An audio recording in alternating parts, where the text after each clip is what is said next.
दया, यहाँ पेड़ पे देखा?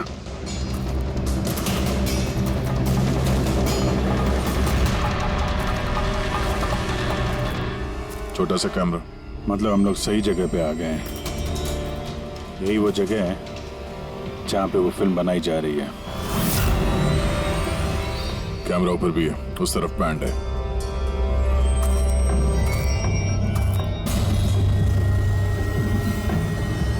शायद इस कैमरे से कुछ पता चले उनके अड्डे के बारे में। नहीं अभिजीत, ये तो हाई एंड वायरलेस कैमरा है। इसके जरिए पता लगाना मुश्किल है कि इसमें जो स्टोर्ड फुटेज है वो कहाँ से ब्रॉडकास्ट हो रहा होगा, और इस जंगल में पता नहीं और कितने कैमरास हैं। देखते हैं, आगे शायद कोई कैमरा मिल जाए जिससे कुछ पता चले।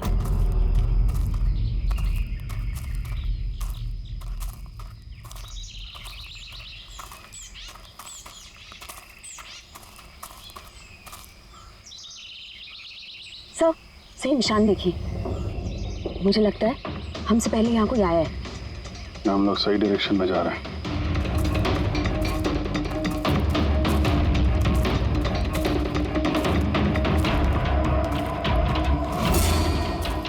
सर ये निशान यहीं तक है सर, इसका मतलब उनका अड्डा यहीं कहीं है।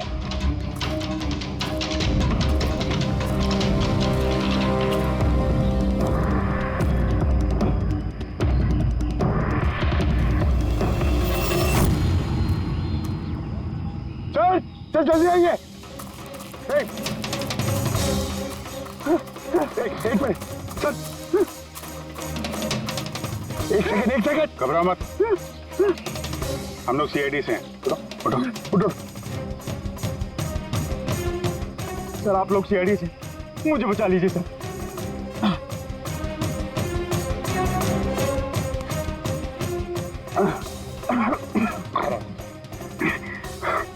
यहाँ फंस कैसे गए तुम? सर मुझे इस जंगल से बाहर निकलने का रास्ता नहीं मिल रहा सर। उस खूनी ने एक एक करके सबको मार दिया। तुम लोग यहाँ आए कैसे? हम शेयर टैक्सी में सवार होकर सफर कर रहे थे कि अचानक हमारी गाड़ी पंक्चर हो गई और कार रुक गई। सड़क पर पहले से किसी ने कीले और कांच के टुकड़े रखे हुए थे सर। फिर इसके बाद कुछ लोग आए जिनके चेहरे नकाब से ढके हुए थे, और जब तक हम कुछ कर पाते उन्होंने हमें बेहोशी के इंजेक्शन लगा दिए। और जब मुझे होश आया तो मैं इस घने जंगल में था सर। सर मैं ही जानता हूँ कि इस जंगल में मैं भूख प्यास से कैसे रहा हूँ। कभी लकड़ी खाई तो कभी पेड़ के पत्ते, और जब भी किसी के चिल्लाने की आवाज़ आती तो समझ जाता किसी की जान चली गई। यहाँ जगह जगह कैमरे लगे हुए हैं। तुम्हारी किस्मत अच्छी थी कि तुम उनके पकड़ में नहीं आए। सर पकड़ इसलिए नहीं पाए क्योंकि उन्होंने एक कैमरा मेरे कमीज के बटन में लगाया हुआ था, और वो बटन मैंने तोड़कर फेंक दिया। शायद इसी वजह से वो मुझे ढूंढ नहीं पाए। तुम्हें अंदाजा है कि बाकी के लोगों में कितने लोग जिंदा हैं अभी तक? मालूम नहीं सर, पर कल रात जब मैं पेड़ पर बैठा हुआ था मुझे किसी के चीखने की आवाज़ आई थी। न जाने वो उनको घायल कर रहे हैं या फिर जान से मार रहे हैं सर। किस तरफ से आवाज़ आई थी, कौन सी दिशा से, कुछ याद है आपको? मेरे पेड़ इस तरफ, शायद उस तरफ से सर।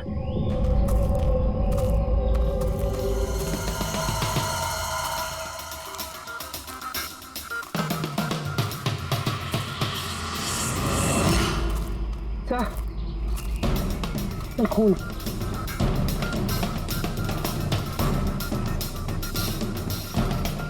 तो यहाँ पर भी। इसका मतलब उनमें से कोई घायल है। किस तरफ गया होगा? सर, ये देखिए, खून के कुछ निशान इस तरफ भी जा रहे हैं। इस तरफ भी खून का निशान है और इस तरफ भी है। दोनों तरफ है। दोनों तरफ देखना पड़ेगा। पंकज, पूर्वी, तुम लोग इधर देख लो, हम लोग इधर देख लेते हैं। विनोद, तुम इनके साथ जाओ, और हाँ, हर आधे घंटे में अपडेट देते रहना, ठीक है? आप आइए।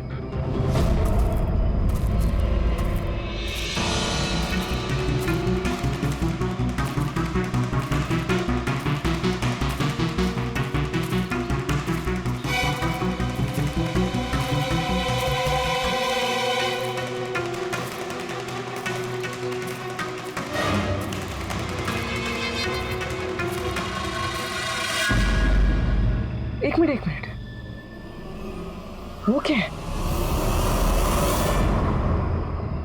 हाँ, घर।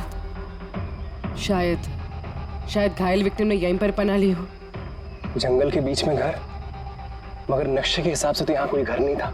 हो सकता है ऐसे फिल्म बनाने वालों को ऐसे लोकेशंस की जरूरत पड़ती है ताकि उन्हें कोई ट्रैक ना कर सके। हो सकता है उस घर में जो घायल आदमी है वही मुजरिम हो सकता है पंकज, और ये भी हो सकता है कि आगे और भी कैमरास लगे हों। होशियार रहना।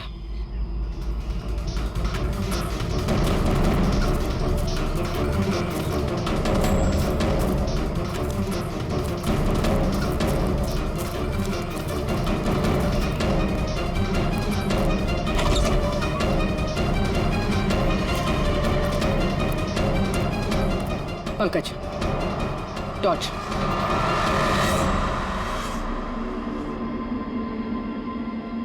ये घर तो एकदम हिंदी फिल्मों की डरावनी पिक्चरों जैसा। ये देखो, उस घायल विक्टिम को यहीं पर लाया गया है। वो आवाज सुनी? अंदर से आ रही है।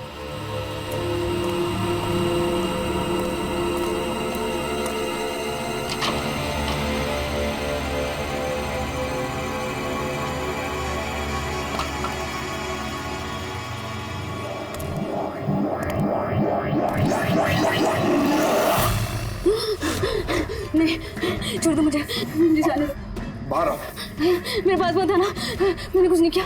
देखो, हम लोग सीआईडी से, घबराओ मत। आओ, कुछ नहीं होगा तुम्हें। आजा।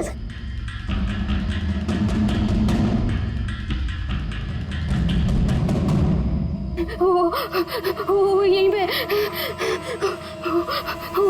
वो यहीं पे। अरे पूर्वी, ये लाइट कहाँ से आ रही है? पंकज, मुझे कुछ दिखाई नहीं दे रहा। अरे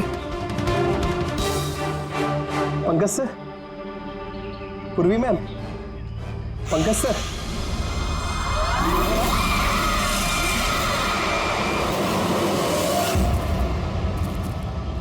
सर, खून के निशान तो यहाँ के खत्म हो गए।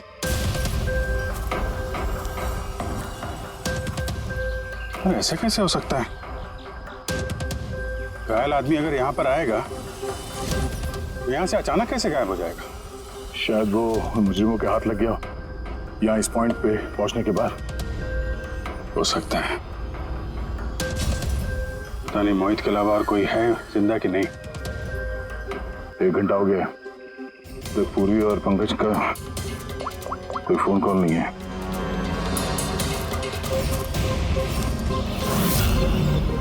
पूरी फोन उठा नहीं रही है। पंकज, देखता हूँ।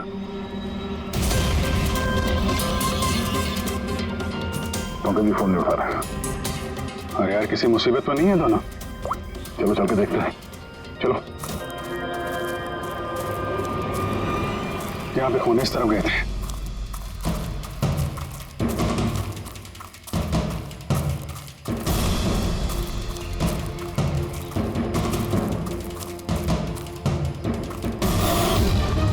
घर के अंदर शायद कोई हो। मैं अंदर जाके देखता हूँ। ठीक है, तब तक मैं यहाँ बाहर देखता हूँ।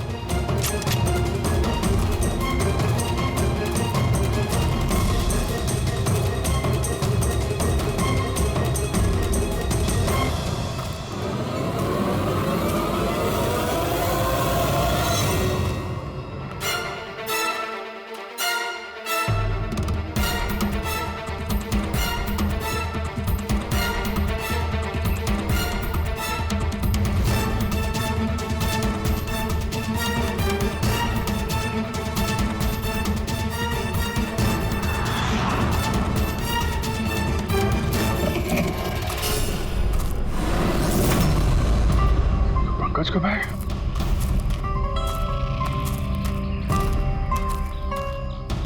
पंकज,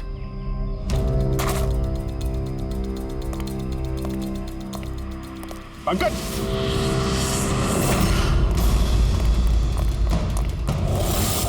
पंकज, पंकज,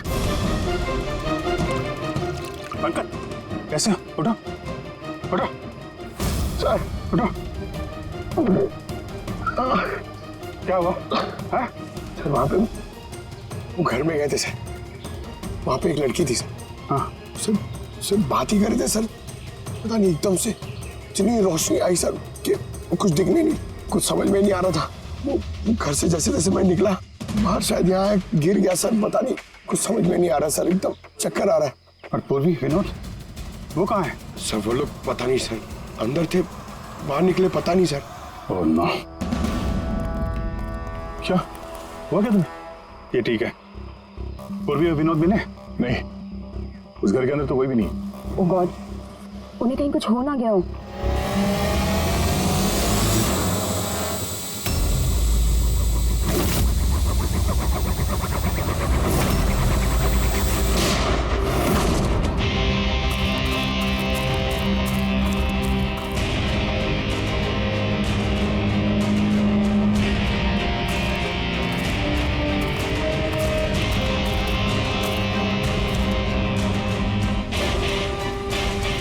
ये सब तो बड़ा मुश्किल होता जा रहा है। हमें वापस जाना होगा। चलो। क्या मतलब? देखो दया, हमें ये नहीं मालूम है कि अपराधियों की तादाद कितनी है, कितने कैमरे लगा रखे हैं यहाँ पे, कितने हथियार हैं उनके पास, ऊपर से हम पे हर वक्त नजर रखे हुए हैं। अभी फिलहाल हम उनसे मुकाबला करने की तैयारी में नहीं है। और पूर्वी, उसे यहाँ पे अकेला छोड़ के चले जाएंगे? यार दया देखो, पूर्वी उनके चंगुल में फंस चुकी है। हम उसको बचाने जाएंगे तो हम भी नहीं बच पाएंगे। अभिजीत, क्या हो क्या गया तुम्हें? कुछ याद है सीआईडी में हमें पहले क्या सिखाया था? यही कि सबसे पहले अपने साथी को पीछे मत छोड़ना, चाहे वो जिंदा हो या मर चुका हो। अरे यार, हर लड़ाई रूल बुक के हिसाब से नहीं लड़ी जा सकती। हमें यह भी सिखाया गया था कि प्रेजेंस ऑफ माइंड का इस्तेमाल करना, अलग अलग परिस्थितियों में। आई एम सॉरी, तुम्हारे इस थॉट से मैं एग्री नहीं करता। आई एम सॉरी, तुम्हें जाना है तुम जा सकते हो, बिना पूर्वी के मैं यहाँ इस जंगल से बाहर नहीं जाने वाला। जिद मत करो दया, हमें यह भी नहीं मालूम है कि पूर्वी जिंदा है कि नहीं। अभिजीत वो एक सीआईडी ऑफिसर है, इतनी आसानी से हार मानने वाली नहीं है। वो बेचारी अकेली लड़ रही होगी उन मुजरिमों से, और अब जब उसे सबसे ज्यादा जरूरत है हमारी, हम स्पीड दिखा के भागेंगे यार। ज्यादा जरूरी यह है कि जो लोग उस गिरोह के कैद में नहीं आए हैं उनको बचाया जाए। और तुम्हें पूर्वी की इतनी परवाह है, तुम जिद मत करो, मेरे साथ चलो, हम लोग अच्छी प्लानिंग बना के वापस आएंगे। चलो। इसे हो क्या गया? सर अभी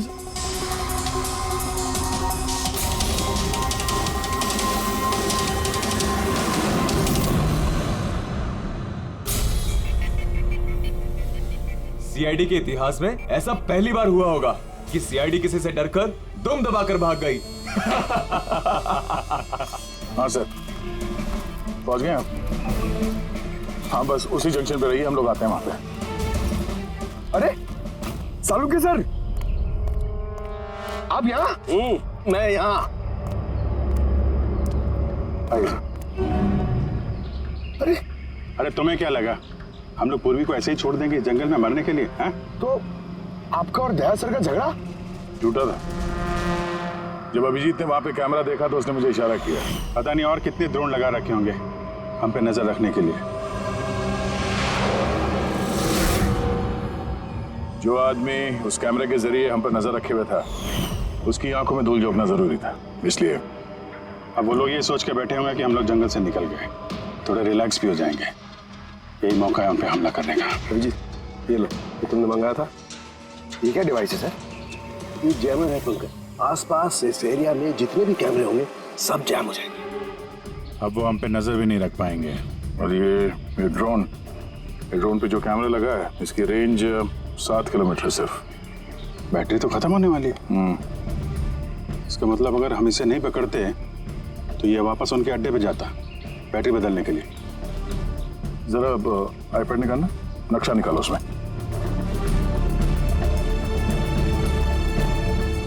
ये वो जगह है जहाँ पे हमें ये ड्रोन मिला था। और इसके पास ही वो बंगलो है, लगता है यही होगा मुजरिम का ठिकाना। तो चलते हैं, चल के आजाद कराते हैं पूर्वी और बाकी जो जिंदा बचे हुए लोग हैं उनको। चलो। नहीं सर, आप मेघना और मोहित, आप लोग यहीं पे रुकिए, हम लोग देखते हैं।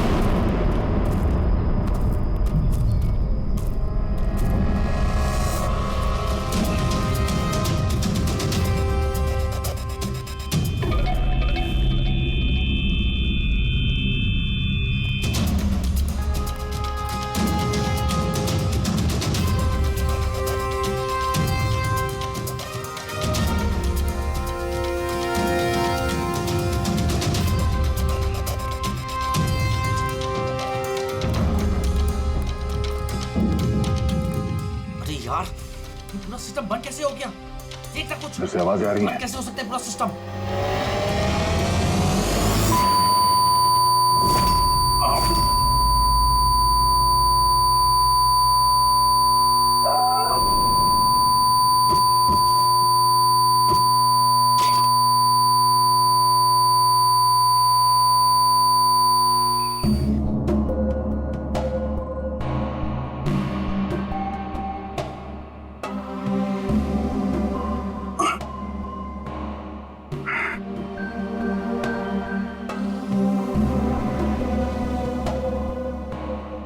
पंकज,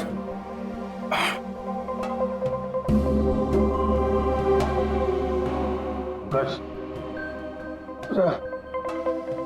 हमारे स्वागत की पूरी तैयारी कर रखी थी इन लोगों ने। सर ये लोग अगर हमें मारना चाहते तो पहले ही मार देते। हमें हमें मारते हुए क्या ये फिल्म बनाना चाहते हैं?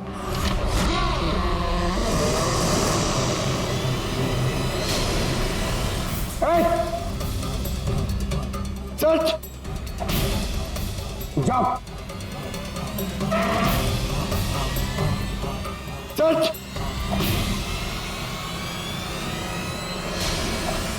मैं हूं पंकज। पूर्वी,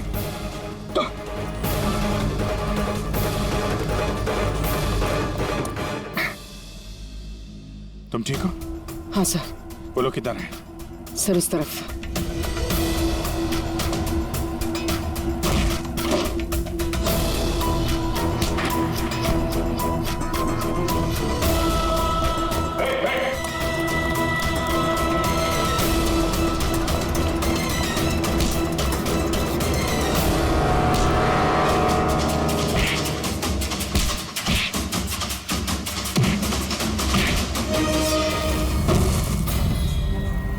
सर चल चल।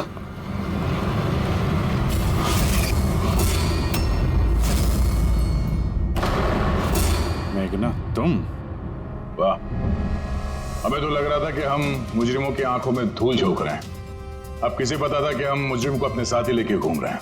आप लोग यहाँ कैसे? किसने छुड़ाया आप लोगों को? सीआईडी को कैद करना इतना आसान नहीं।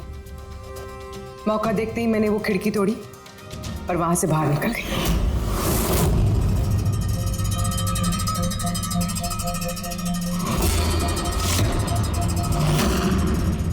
और उसके बाद मैंने उन्हीं लोगों का पीछा किया जिन लोगों को तुमने भेजा था मुझे ढूंढने के लिए। और फिर मैंने उस नकाबपोश आदमी को देखा और उसका भी पीछा किया।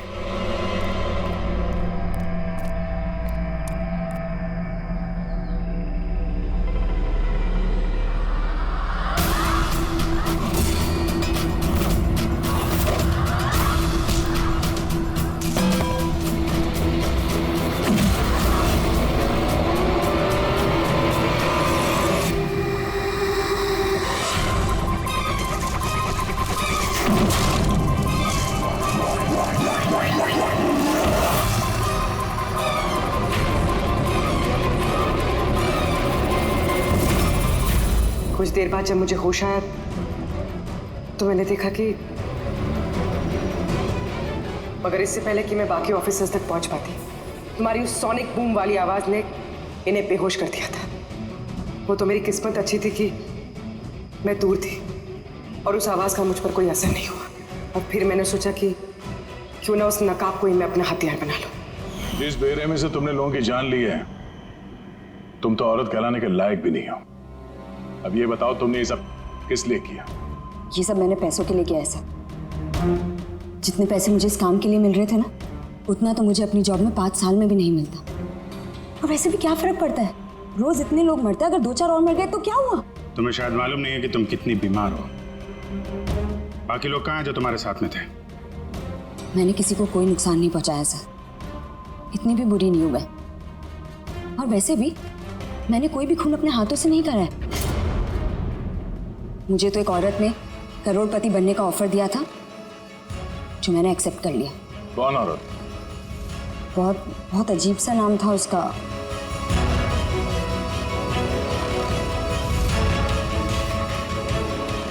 रूट। रूट?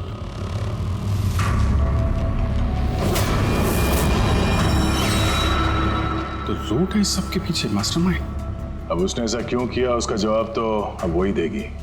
तो जहां तक तुम्हारा सवाल है, कानून तुम्हें कड़ी से कड़ी सजा देगा।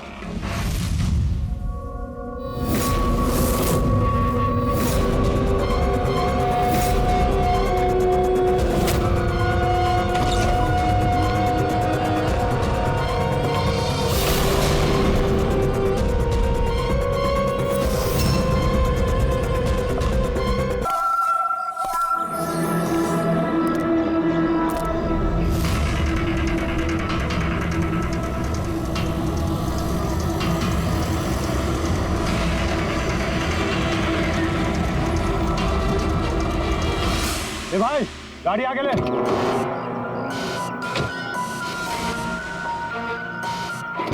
बोला ना तुझसे, गाड़ी आगे ले तो आगे ले। अरे भाई कैसे आगे लूं? गाड़ी खराब हो गई है ना। प्रॉब्लम बाद में देखना, धक्के मार के आगे लो पहले।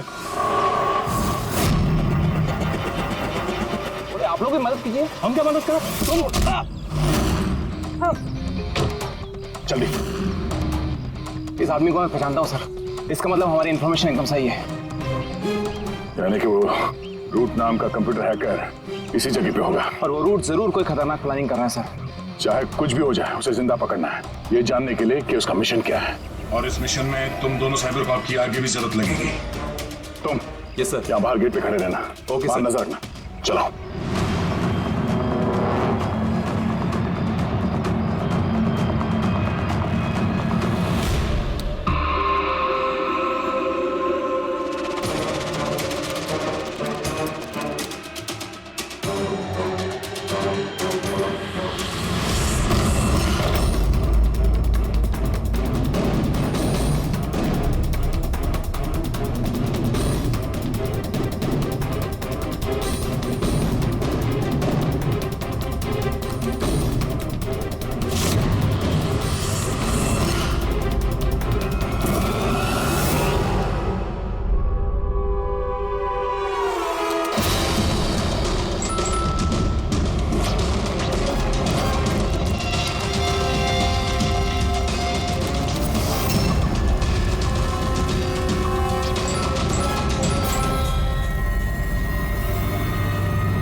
तो कोई नहीं।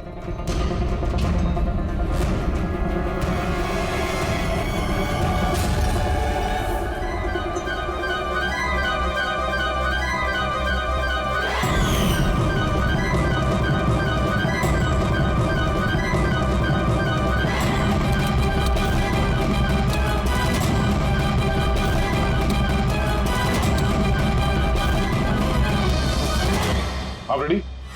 सर सब जगह देख लिया, यहाँ पे कोई नहीं है। खबर तो गलत नहीं हो सकती, यहीं कहीं होना चाहिए। चलो देखते हैं।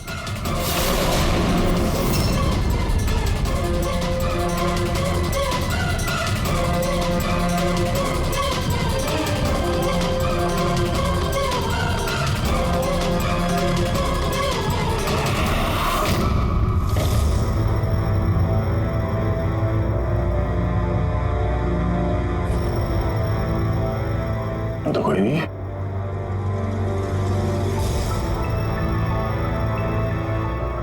शहर अभी भी गर्म है, लगता है यहाँ पे कोई था अभी। मगर सर एन मौके पे भाग कैसे निकला? सर हम लोग तो चारों तरफ से बंगले के अंदर घुसे, किसी को बाहर भागते हुए नहीं देखा है।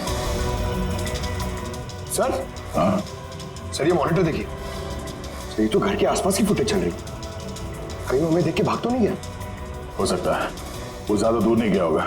जरा इस जगह को अच्छी तरह से चेक करो। और पूर्वी इस कंप्यूटर को चेक करो, देखो क्या मिलता है। तब तक मैं गेट पे जाके देखता हूँ।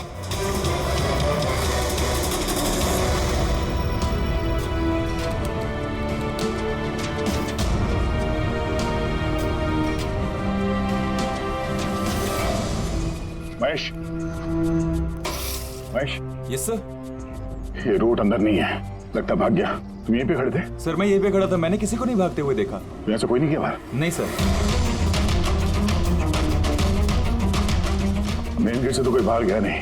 पता नहीं ये रूट कहाँ से चला गया। सर बाहर पीछे की तरफ एक गेट है, शायद वहीं से भाग गया होगा।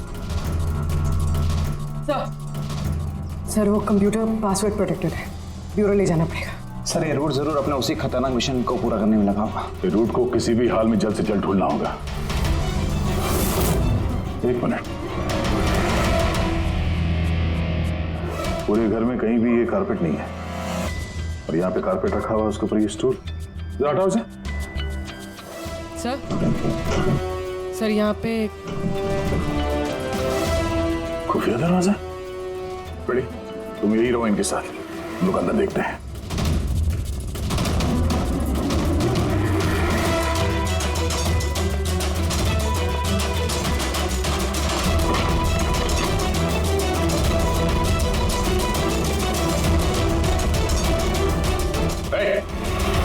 अब अगर अपने बचाव में कुछ कहना चाहती हो तो यही वक्त है। मुझे कुछ नहीं कहना, जो भी कहना मेरा वकील कहेगा। सर हमने इस रूट का कंप्यूटर सिस्टम एक्सेस कर लिया है और इंक्रिप्शन में भी सफल हो गए। कुछ पता चला? हाँ सर इसने पिछले कुछ दिनों में इंटरनेट पे भयानक वीडियोस पोस्ट किए। डार्क वेब पर sir. Actually dark web internet की एक ऐसी काली जगह होती है सर, जहाँ पर हर मुजरिम अपने गैरकानूनी कामों को एक टेक्नोलॉजी की मदद से अंजाम देता है, जैसे हथियारों की तस्करी हो, किडनी की चोरी या फिर किसी को मारने की सुपारी। सर ऐसा कोई भी काम नहीं है जो इस साइट पर नहीं होता है। समझ में ये बात नहीं आती, जब सब कुछ इतने खुले में होता है, सबको पता है, तो इसे रोकने के लिए हम कुछ करते क्यों नहीं? सर ये इतना आसान नहीं है। एक्चुअली इस साइट पर जाने के लिए आपको एक कंप्यूटर सॉफ्टवेयर की जरूरत होती है, जो चुनिंदा हाई प्रोफाइल मुजरिमों के पास ही होता है। जैसे कि ये रूट। Yes sir. और सर जैसे कि हमें पता है कि इस डार्क वेब पे आईपी एड्रेस और यूजर आईडी ये दोनों गुप्त रहते हैं। जरा दिखा कौन सा वीडियो डालें इस रूट ने।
अरे बाप रे, ये तो किसी डरावनी फिल्म का भयानक सीन है।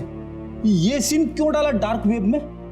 सर ये किसी फिल्म का सीन नहीं है, ये सब असली में हुआ है और किसी हीरोइन के साथ नहीं, बल्कि एक मासूम लड़की के साथ। जहां तक मुझे याद आ रहा है इसे स्नफ फिल्म कहते हैं ना? हाँ सर, बहुत बड़ी इंडस्ट्री है इन वीडियोस की।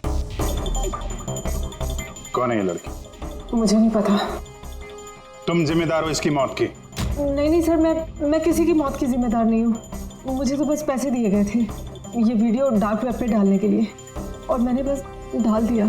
किसने दिए पैसे? मुझे नहीं पता। नहीं पता कहने से काम नहीं चलेगा। एक लड़की की जान गई है। सर मेरे यकीन कीजिए, ऑनलाइन पैसे ट्रांसफर किए गए थे मेरे अकाउंट में। किसने किए मुझे कुछ नहीं पता। पता नहीं है तो पता करो। कंप्यूटर की बहुत बड़ी महारथी हो ना, ये पता करना तुम्हारे लिए कोई मुश्किल काम नहीं है। पता करो। अभिजीत, अगर कोई इस तरह का फिल्म बना के अपलोड कर रहा है तो हमें जल्द से जल्द उस तक पहुंचना होगा जो ये मौत का खेल खेल रहा है। एक काम करते हैं, इस लड़की की फोटो सभी पुलिस स्टेशन में भेज देते हैं। एक बार पता चल जाए लड़की कौन है, सारा मामला साफ हो जाएगा।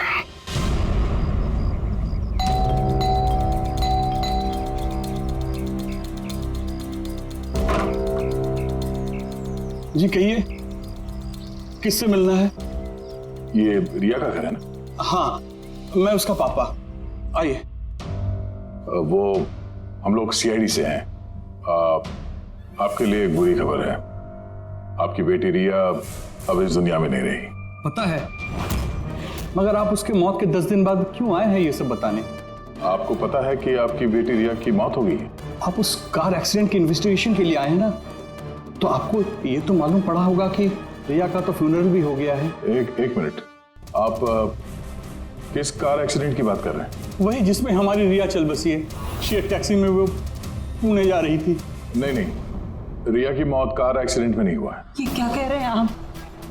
एक मिनट, ये रिया है। हाँ, ये रिया ही है। एक्सीडेंट वाले दिन उसने यही कपड़े पहने थे। एक मिनट, सॉरी बाबू, लगता है कुछ कंफ्यूजन है। आप जरा बताइए कि आपकी बेटी रिया का कार एक्सीडेंट कैसे हुआ था? शेयर टैक्सी में वो पुणे जा रही थी, 7 और लोग भी थे उसके साथ। तो रास्ते में उसकी गाड़ी का बड़ा भयानक एक्सीडेंट हो गया। पूरी कार आग की लपटों में झुलस गई। मरने वालों के तो चेहरे तक पहचान में नहीं आ रहे थे। तो आप लोगों ने रिया को कैसे पहचाना? उसके सामान के जरिए बस हम उसे पहचान पाए। आपने ये नहीं बताया कि ये फोटो कब की है? वैसे हम लोगों को भी पता नहीं कि ये फोटो कब की है, पर पता चलते ही हम आप लोगों को बता देंगे। लगता है रिया का ये एक्सीडेंट सिर्फ एक दिखावा था, उसकी मौत की असली वजह को छुपाने के लिए। सर अगर रिया का कार एक्सीडेंट एक दिखावा था, तो वो बाकी के 7 लोग जो उसके साथ गाड़ी में थे, कहीं वो भी रिया की तरह ही तो नहीं मारे गए? हो सकता है। सबके परिवार वालों से मिलना पड़ेगा।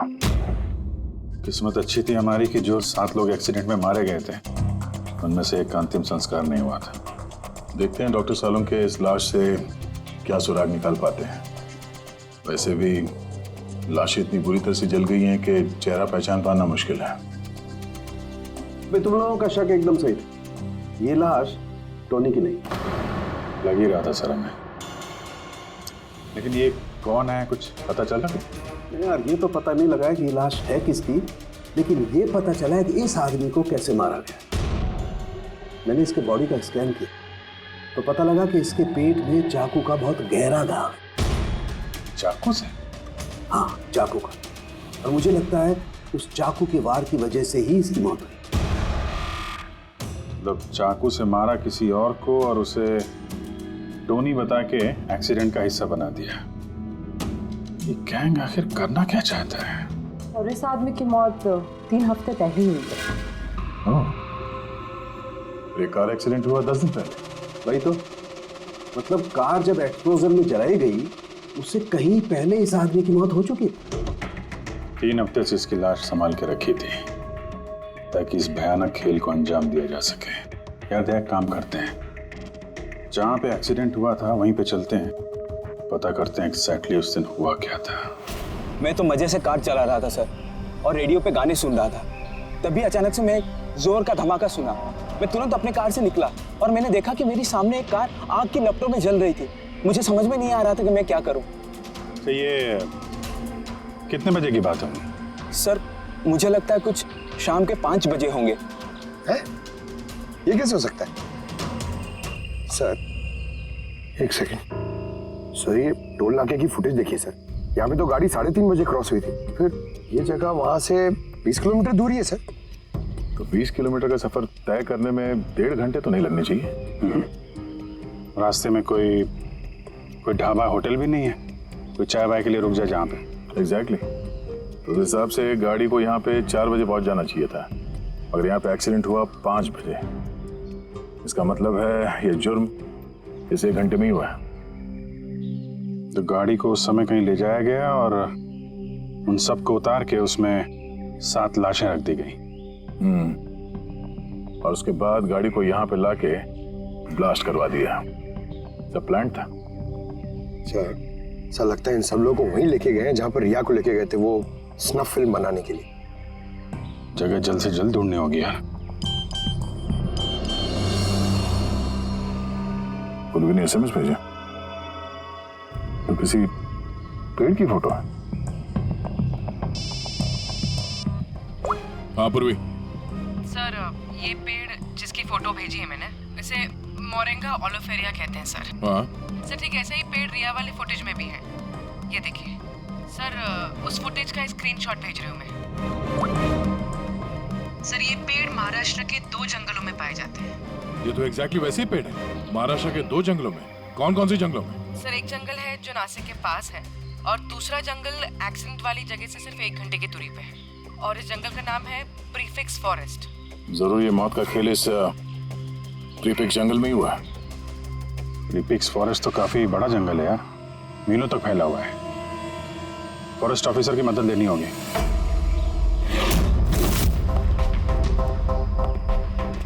इस जंगल में ये सब हो रहा है, यकीन नहीं होता। क्या आपकी इन्फॉर्मेशन पक्की है ऑफिसर? पक्की नहीं होती तो यहाँ तक आते नहीं हम लोग। आप बताइए, कुछ हाल फिलहाल में ऐसी कोई घटना आप लोगों ने कुछ सुनी हो, कुछ देखी हो, जंगल के अंदर कुछ हुआ हो? बिल्कुल नहीं, और अगर ऐसा कुछ होता तो हम जरूर उस पर ध्यान देते। चलो कोई नहीं, फिर भी अपनी तसल्ली के लिए एक बार हम जंगल देखना चाहेंगे। श्योर। वैसे सर आप लोग पूरा जंगल देखना चाहेंगे? क्योंकि मीलों तक फैला हुआ है ये, इसमें काफी वक्त लग सकता है। नहीं नहीं, हम पूरा जंगल नहीं देखेंगे। हमें जंगल का वो हिस्सा दिखाइए जहाँ पे कोई आता जाता नहीं है, क्योंकि अक्सर सुनसान इलाकों में ही जुर्म पनपता है। Okay officers. विनोद, मेघना, इन्हें जंगल के उन इलाकों की दिखाने की जिम्मेदारी आपकी है। ओके? जी सर। Yes sir. सर एक सेकेंड। सर ये देखिए, सर ये जंगल का सबसे घना और सुनसान इलाका है।